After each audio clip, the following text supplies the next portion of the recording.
제가 교구 목사로 사역할 때 일인데요. 대신방 기간이었습니다. 거기서는 대신방 할 때 교구 목사가 신방을 다 하는데요. 신방을 가기 전에 이제 구역장님들이 그 구역원들이 좋아하는 찬송가 한 곡과 또 기도 제목을 이렇게 미리 조사해서 교구 목사에게 줍니다. 그러면 교구 목사는 그것을 다 읽어보고 이제 신방을 가게 되는데요. 한 번은 제가 2구역으로 기억하겠습니다. 2구역.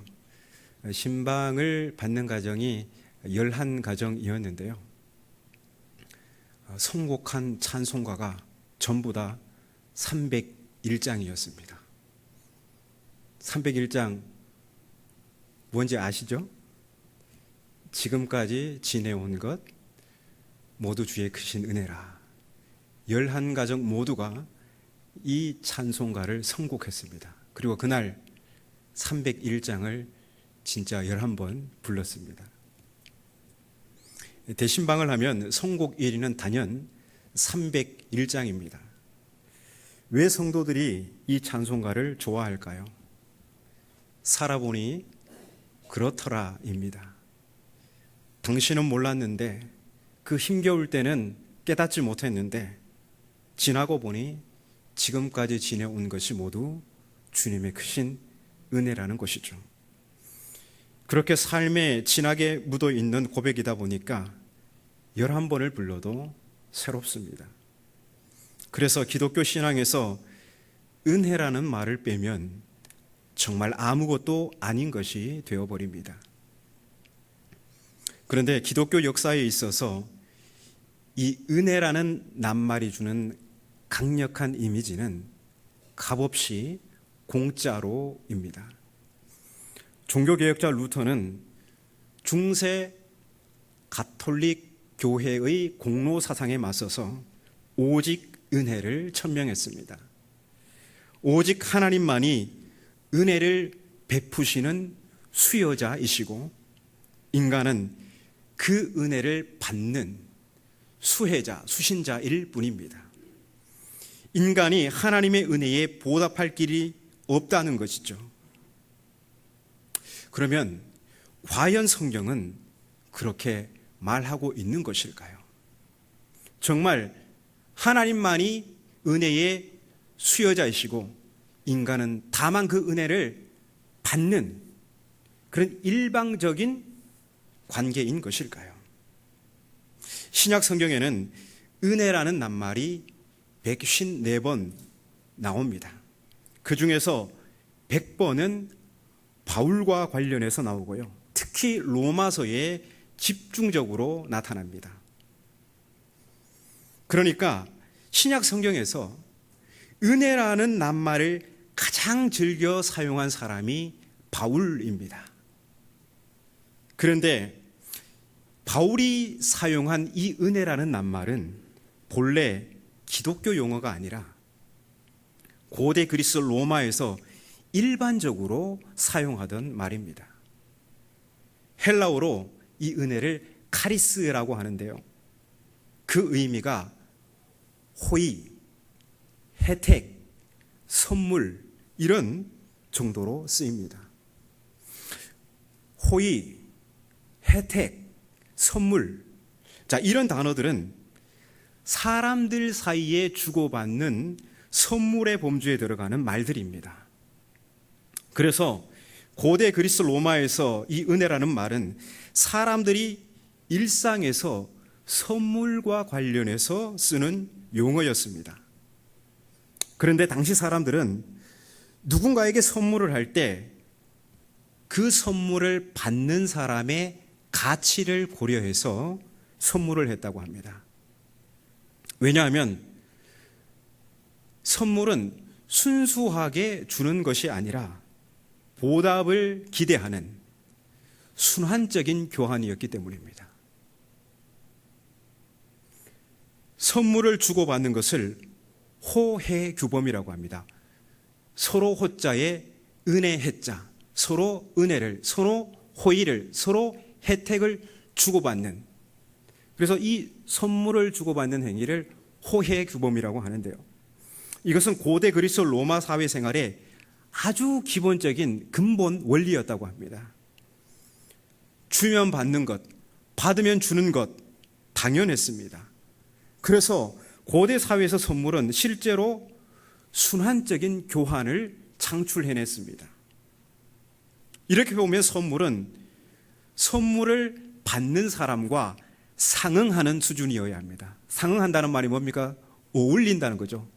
선물과 선물을 받는 사람이 어울려야 해요. 그래야 선물 받은 사람이 그 선물의 가치에 상응하는 다른 것으로 보답할 수 있기 때문입니다. 만일 누군가가 가난한 사람에게 값비싼 물건을 선물했다고 하면, 그러면 가난한 사람은 갚을 길이 없습니다. 보답할 길이 없죠. 그래서 순환적인 교환이 창출되지 않습니다. 그래서 고대 그리스 로마 사회에서 가난한 사람은 선물 받을 대상에서 제외되었다고 합니다. 당시 사회에서 선물은 받는 사람의 가치를 고려해서 그에 상응하는 선물을 주고받은 것이죠. 그러면 유대인들에게 선물은 어땠을까요? 유대인들은 하나님의 백성이잖아요. 그들에게 선물은 어떻게 작용했을까요? 유대인들에게 있어서도 선물은 순환적인 교환 행위였습니다. 주면 받는 것, 받으면 주는 것이 그들에게도 당연했습니다. 하지만 한 부분에 있어서 달랐어요. 그리스 로마인들은 선물을 그 가치에 상응하는 사람에게 주었다면, 유대인들은 가치에 어울리지 않는 가난한 사람에게도 선물을 주었다는 점에서 차이가 있습니다. 하지만 유대인들이 실제로 가난한 사람들에게 선물을 했지만 거기엔 주고받는 호혜 규범이 여전히 나타납니다. 다시 말하면 비록 가난한 사람에게 선물을 했지만 그것은 보답을 기대하지 않은 순수한 마음에서가 아니라 보답을 기대하면서 호의를 베풀었다는 사실입니다. 아니, 가난한 사람은 갚을 길이 없는데 그들에게 뭘 기대할 수 있단 말입니까? 유대인들은 하나님이 보답하실 것을 기대했습니다. 내가 가난한 사람에게 호의를 베풀어서 비록 그에게 상응하는 보답을 받을 수는 없을지라도 하나님께서 갚으신다는 것이죠. 자, 이런 유대인들의 선물 사상은 구약 성경과 다양한 유대 문헌에서 찾아볼 수 있는데요. 잠언 19장 17절입니다. 한번 읽어볼까요? 찾아서 잠언 19장 17절. 자, 함께 19장 17절을 읽겠습니다. 자, 시작.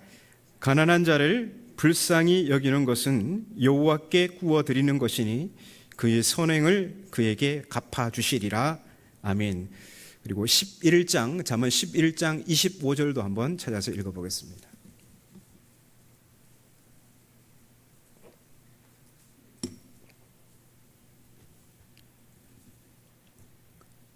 함께 읽겠습니다. 시작.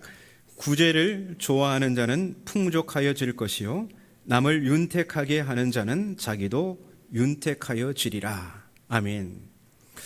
자, 대부분의 고대 사회에서 소외 계층은 보답으로 제공할 수 있는 것이 아무것도 없었기 때문에 선물을 받을 자격에서 벗어나 있었습니다.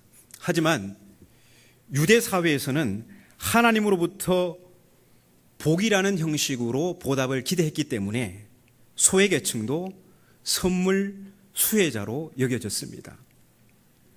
그런데 이 현대인들에게 이상적인 선물 개념은 보답에 대한 기대 없이 순수하게 베푸는 호의 정도로 이해되고 있습니다.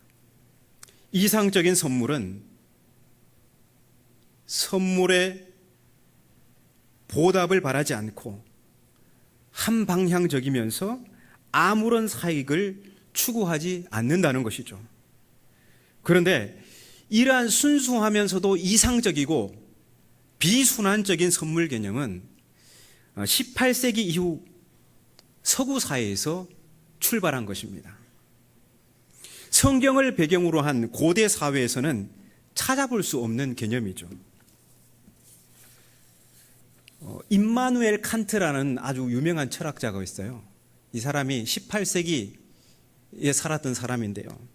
이 사람이 이런 말을 했습니다. 선물은 어떠한 보답도 바라지 않고 타자의 행복, 상대방의 행복만을 도모하는 아주 일반적인 도덕적 의무이다. 이렇게 이야기했어요. 또 20세기에 자크 데리다라는 철학자는요, 이런 말을 했는데요. 선물은 그것이 되돌아오지 않고 또한 되돌아올 수 없을 때에만이 선물이 된다고 주장했어요.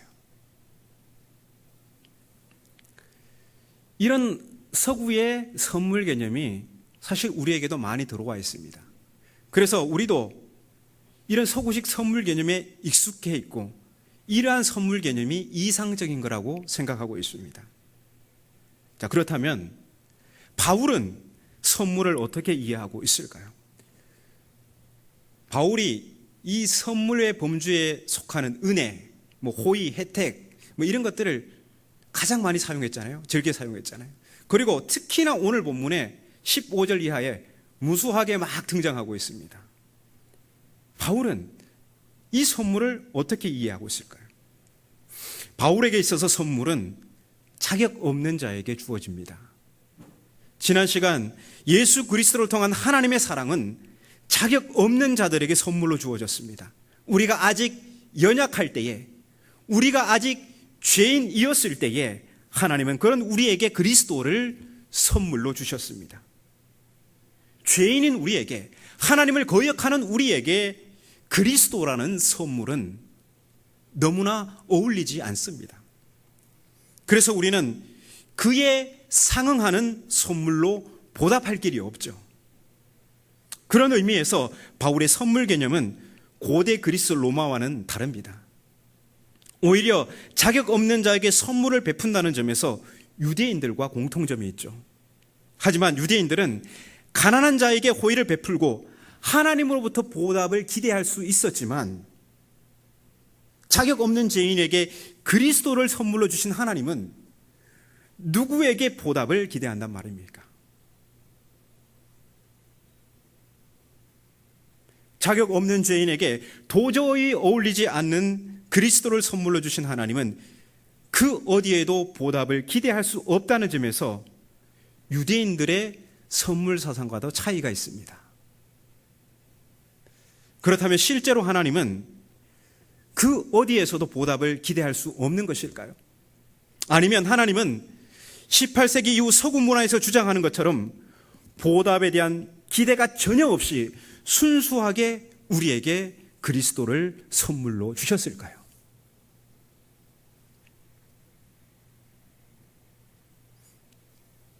결론부터 말씀드리면 하나님께서 죄인인 인간에게 그리스도라는 선물을 주셨을 때 보답을 기대하셨습니다.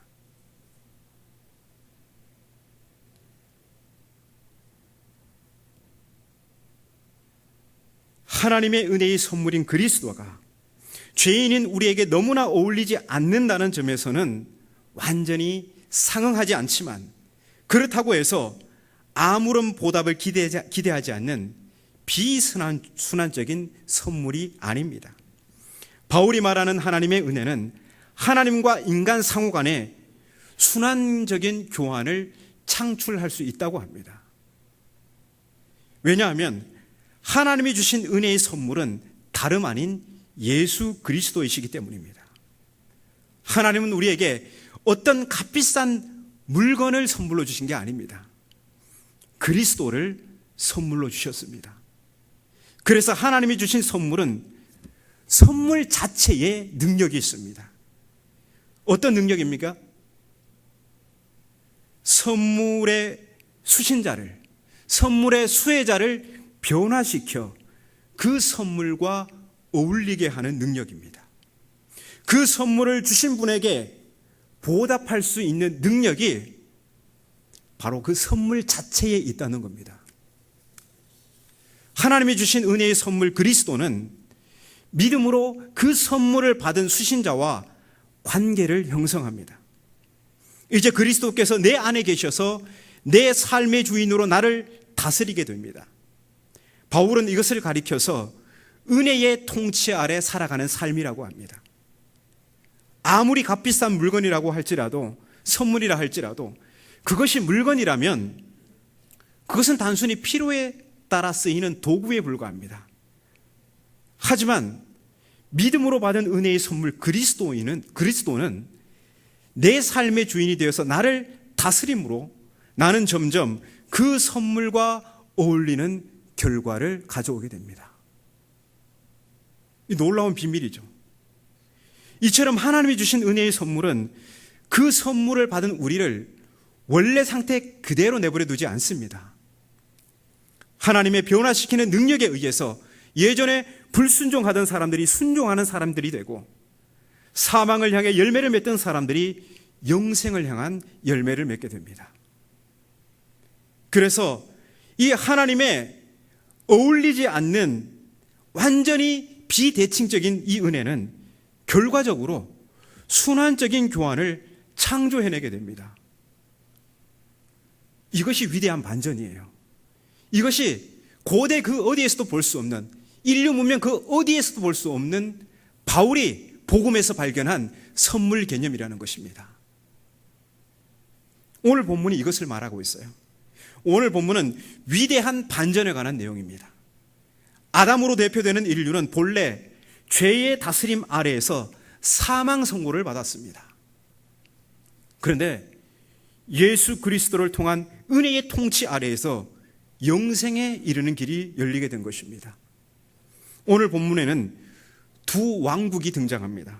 하나는 죄의 다스림이 있는 사탄의 왕국이고, 다른 하나는 은혜의 다스림이 있는 하나님의 왕국입니다. 본문 12절을 보면 죄와 사망이 한 사람 아담을 통해 세상에 들어왔다고 합니다. 그리고 죄의 다스림 아래서 모든 사람이 범죄를 하고 또한 모든 사람이 사망 선고를 받았다고 합니다. 하지만 15절 이하에서 또 한 사람 그리스도를 통해 위대한 반전이 일어납니다. 한 사람 아담을 통해 죄가 이 세상을 지배하고 그로 인해 온 인류가 사망 선고를 받았다면, 이제 한 사람 그리스도를 통해 은혜가 이 세상을 지배하고 그로 인해 온 인류가 죽음을 극복하고 영생에 이르는 길이 열린 것입니다. 로마서에서는 중립적인 지대가 없습니다. 인간은 죄의 지배를 받으며 사탄의 종으로 살든지 은혜의 통치를 받으며 하나님의 종으로 살든지 둘 중 하나입니다. 하나님은 너무나 어울리지 않게도 죄인인 우리에게 예수 그리스도를 선물로 주셨습니다. 그리고 우리에게 어떤 보답을 기대하셨습니다. 그런데 그 보답은 우리에게 있는 그 무엇이 아닙니다. 우리 자신에게는 그에 어울리는 그 어떠한 특징도 없고, 심지어 어떤 숨겨진 잠재성조차도 없습니다. 하지만 하나님이 주신 선물 자체에 바로 예수 그리스도 그분께 우리로 그 선물과 어울리게 하는 능력이 있습니다. 물론 하나님께서 우리에게 보답으로 기대하시는 것은 그리스도라는 가치에 상응하는 답례가 아닙니다. 하나님이 우리에게 보답으로 바라시는 것은 우리 안에 계신 부활하신 주님의 다스림에 따라 순종하며 거룩한 열매를 맺는 삶이겠죠. 이전에 불순종하던 내가 이제 순종하는 사람이 되는 것입니다. 때때로 실패할지라도 계속해서 그리스도와 아름다운 관계 맺음을 통해서 그분을 닮아가는 것이죠. 자, 그러면 하나님으로부터 어울리지 않는 선물을 받은 우리가 은혜의 통치 아래에서 보답해야 하는 선물은 구체적으로 무엇일까요? 두루뭉실하게가 아니라 거룩하다, 아니면 순종한, 이렇게 두루뭉실하게 말고요. 구체적으로 우리가 보답해야 될 그 선물이 무엇일까요? 우리 로마서 13장을 한번 찾아보겠습니다.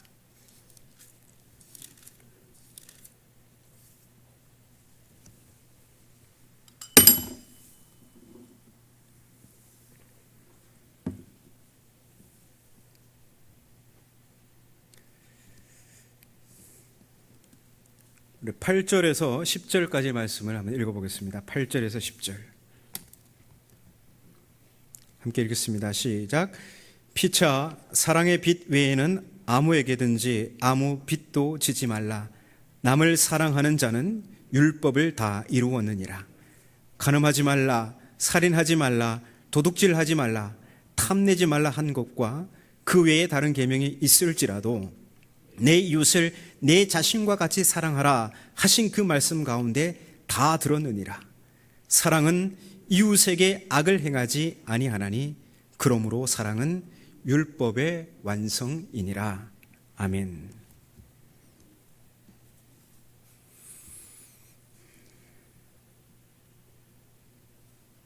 하나님으로부터 도저히 어울리지 않는 선물을 받은 우리가 보답해야 할 선물은 무엇입니까?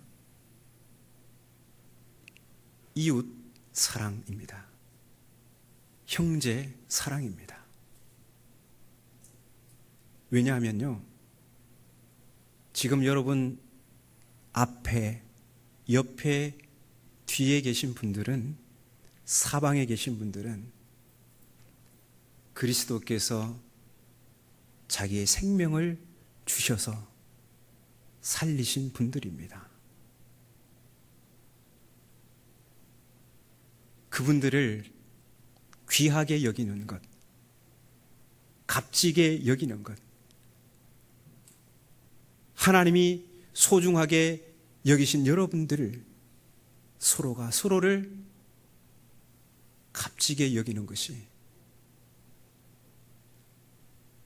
우리가 도저히 상응하지 않는 선물을 받은 우리가 하나님께 보답할 수 있는 구체적인 행위입니다. 바울은 8절에서 13장 8절에서 남을 사랑하는 자는 율법을 다 이루었다고 합니다. 우리는 이웃을 사랑함으로, 형제를 사랑함으로 하나님의 비대칭적 은혜에 보답하는 것입니다. 마태복음 18장 21절 이하에는 용서할 줄 모르는 종 비유가 나오죠. 거기에 1만 달란트라는 도무지 헤아릴 수 없는 비상적인 탕감을 받은 종, 비상적인 은혜의 선물을 받은 종이 그에게 100데나리온의 빚을 진 동료를 용서하지 않는 장면이 나옵니다. 형편을 헤아려 기다려달라는 동료의 간청에도 불구하고 멱살을 잡고 끌고 가 고발하여 기어코 감옥에 가두고야 맙니다. 그런데 이 일로 인해 종은 주인의 소환을 당하게 되고 1만 달란트 탕감은 무효 처리가 되고 버리고 맙니다. 주인은 그에게 1만 달란트에 상응하는 보답을 요구한 것이 아닙니다. 그에게 빚진 동료를 불쌍히 여겨 형편을 헤아려 줌으로 주인의 은혜에 보답할 수 있었습니다. 하지만 그는 그 은혜에 보답하지 못했기 때문에 이전에 받았던 그 놀라운 은혜를 빼앗기고야 말았습니다. 여러분, 오늘 우리 안에 계신 부활하신 주님의 최고의 계명이 무엇입니까? 이웃을 나 자신의 하나같이 여기라는 겁니다. 이웃을 내 몸과 같이 사랑하라, 이것입니다. 그 주님의 은혜의 통치 아래에서 이웃을 사랑할 때에 그것은 율법을 다 이룬 것이고 마침내 영생을 이루게 되는 것입니다. 오늘 본문에서 율법은 죄를 도다라지게 하는 역할을 하고 죄는 은혜를 더욱 돋보이게 하는 역할을 하죠. 본문 20절을 보십시오. 율법이 들어온 것은 범죄를 더하게 하려 함이라. 그러나 죄가 더한 곳에 은혜가 더욱 넘쳤나니. 재미있는 표현이죠. 율법이 마치 범죄를 조장하는 범인처럼 보이게 하고, 죄는 마치 은혜를 생산하는 해내는 선한 것으로 표현하고 있습니다. 하지만 바울이 말하고자 하는 바는 그것이 아니라 위대한 반전입니다. 죄를 도드라지게 해서 은혜를 더욱 돋보이게 하는 것입니다. 바울에게 있어서 하나님이 죄인인 우리에게 선물로 주신 그리스도는 비할 수 없는 선물입니다. 한편으로는 죄인은 우리와 너무 어울리지 않는다는 점에서 우리는 놀라게 되고, 다른 한편으로는 우리로 그 은혜에 보답할 수 있도록 변화시키는 능력의 선물이라는 점에서 우리는 또 한 번 놀라게 됩니다. 이처럼 하나님이 주신 우리 주 예수 그리스도는 세상 그 어디에서도 찾아볼 수 없는 독특한 선물입니다. 세상 그 어떤 선물과도 견줄 수 없는 유일무이한 선물입니다. 하나님이 주신 은혜의 선물인 그리스도는 우리를 죄와 죽음에서 건지실 뿐만 아니라 우리를 그분의 다스림에 순종하여 하나님의 은혜에 보답함으로 영생에 이르도록 하십니다. 그래서 복음은 모든 믿는 자를 구원에 이르게 하는 하나님의 능력인 것입니다. 우리에게 능력이 있는 것이 아니라 하나님의 복음에, 예수 그리스도께 바로 그 능력이 있다는 것입니다. 우리는 오직 은혜의 능력에 힘입어 살아가는 사람들입니다. 지금까지 지내온 것도 모두 주님의 크신 은혜이고, 앞으로 살아가는 삶도 주님의 은혜가 아니면 우리는 결코 설 수 없습니다. 주님의 은혜의 다스림이 연약한 우리로 이웃을 사랑함으로 하나님의 비상응적 은혜에 보답하도록 이끄실 것입니다. 오늘 예배하는 우리 모두가 이 한 주간도 은혜의 통치 아래에서 영생의 길을 걸을 수 있기를 간절히 바랍니다.